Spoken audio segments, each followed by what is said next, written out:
불가능합니다. 아버지가 죽은 아들을 봤다 못 봤다. 도서관이 책상을 탁 치니 억 하고 고문치사가 확실해요.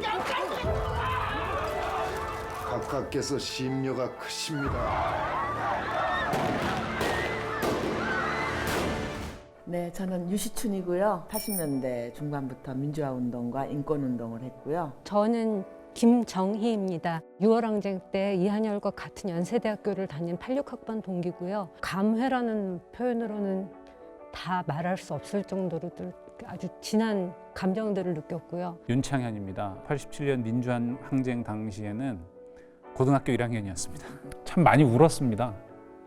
많이 아팠고요. 평범한 일상을 희생하지 않으셨다면 오늘 우리도 없었겠구나 하는 그런 생각 참 많이 했어요. 전두환, 노태우 등 일부 정치 군인이 광주에서 동족을 학살하고 자기들끼리 체육관에서 대통령을 뽑았죠. 참다 못해 헌법이 보장한 국민의 참정권을 내 손으로 되찾은 사건입니다.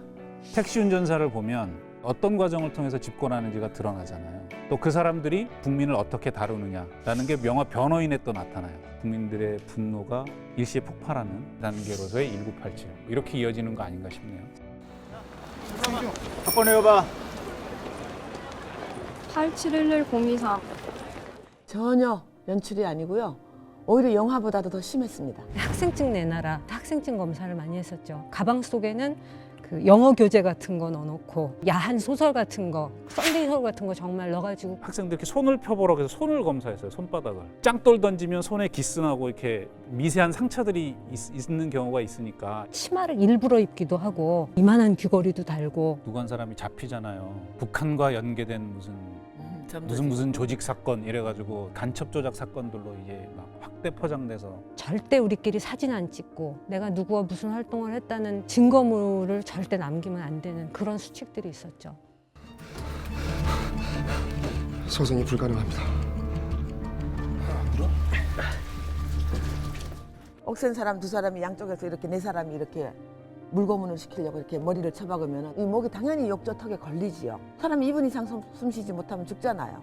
박종철 사건은 어찌 보면 우연한 사건 같지만 이전에 수많은 의문사들이 누적이 돼 있었습니다. 수사기관에 끌려갔다가 야산에서 시체로 발견되고 자살로 위장한 시체로 발견이 되고 경부선 철로변 환관역에서 발견이 되고요. 박종철 사건이 필연적으로 일어난 것이고 감추려고 했는데 목격자가 있어서 들켜버린 것이에요. 짓밟고 살해해가면서 권력을 찬탈한 뒤에 전두환이 가장 심혈을 기울여서 한 일이 언론의 입을 막는 일이었거든요. 신문 일면에 무슨 기사를 어떤 방식으로 어떻게 싣고 사진은 뭘 집어넣고 하는 것까지 정부가 다 정해줬어요. 85년 11월 4일 고문 일체 보도하지 말라. 과격 시위로 쓸 것, 북한의 조정을 받는 것으로 몰아갈 것. 그 실시대로 안 하면은 검열에 걸리는 거예요.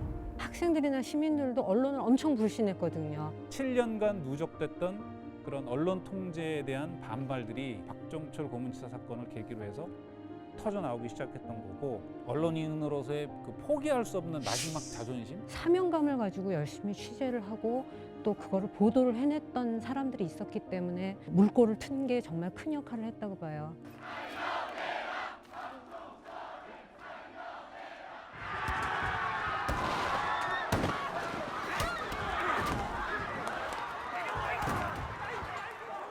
최루탄이라는 게 원래는 45도 각도로 하늘을 향해서 쏴서 그게 공중에서 터지거나 아니면 밑에 떨어져서 터지더라도 사람들이 그걸 보고 피할 수 있어야 되는 거였거든요. 근데 일부 정경들이 사람을 향해서 그걸 쏘았어요. 6월 9일 날 또 많은 직격탄이 쏘아졌고 그게 이한열이 머리에 맞은 거거든요. 최루탄 때문에 다치거나 실명을 한 사람, 두개골이 함몰된 학생 엄청 많았어요. 성능이 얼마나 좋았으면 이스라엘이 이 최루탄과 SY-44를 대량으로 수입해 가기도 했어요. 그 정도로 한국의 최루탄이 독했어요. 그 이후에 공교롭게 또 우리나라는 이스라엘에서 물대포를 수입을 해가지고 어떻게 하면 이 최루탄의 피해를 좀 막을 수 있을까 해서 눈에다가 랩을 붙이고 나오기도 했어요. 비닐 랩으로 이렇게 해서 묶고 또 물안경 이렇게 딱 달라붙는 물안경을 쓰기도 했고 마스크조차도 너무 이게 얇고 그래서 생리대를 댔던 사람도 있었어요.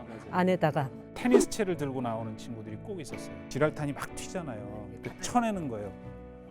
남대문 시장으로 숨어들었는데 가게 안으로 불러들이고 샤타를 내리고 음료수를 주고 시민들이 막 네. 둘러서가지고 학생 놔줘라, 잡아가지 마라 이러고 주민들이 컵라면 던져주고 회사원들이 고층 건물에서 1,000원짜리 지폐 막 던져주고 하늘에서 빵과 우유가 비처럼 쏟아졌다고 하시는 얘기를 들었거든요. 대부분의 상인들이 모두 학생들을 숨겨주고 음료수를 제공하고 그랬죠.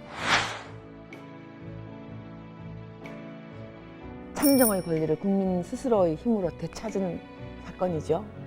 민주주의가 햇빛을 쬐어주고 관찰해야 꽃이 피는 온실 속의 화초와 같은 것이지 결코 야생화처럼 그냥 두어도 계절이 바뀌는 꽃이 피는 것이 아니라는 점이, 이런 자유가 그저 주어지지 않았다는 거 이 영화를 보면서 좀 자각해 주시기 바라요.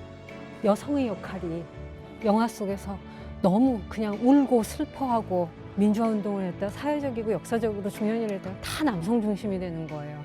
그때도 여성들이 이렇게 열심히 좀 싸우고 일단 모습이 조금만 더 보여줬더라고요. 이건 그냥 정말 30년 만에 어려운 상황에서도 만들어졌다는 사실만으로도 감사한 영화.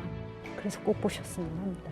정말 이름 없는 한 사람 한 사람의 시민들이 진짜 역사를 바꾸는 가장 큰 힘을 갖고 있다는 메시지를 얻게 돼요. 87년에 우리가 쟁취했던 것이 형식적 진전, 제도적 진전, 간선제에서 직선제로의 전환 같은 것을 쟁취하는 데는 성공했지만 내용적으로 민주주의를 얼마만큼 진전시켰느냐, 이 영화를 본 10대, 20대 그리고 촛불을 들었던 10대, 20대, 광장을 경험했던 10대, 20대의 힘들이 또 10년, 20년 뒤에 우리 사회를 지켜내는 힘이 될 거라고 봅니다. 그래서 저는 이 영화를 한 번씩 볼 필요가 있다고 생각합니다.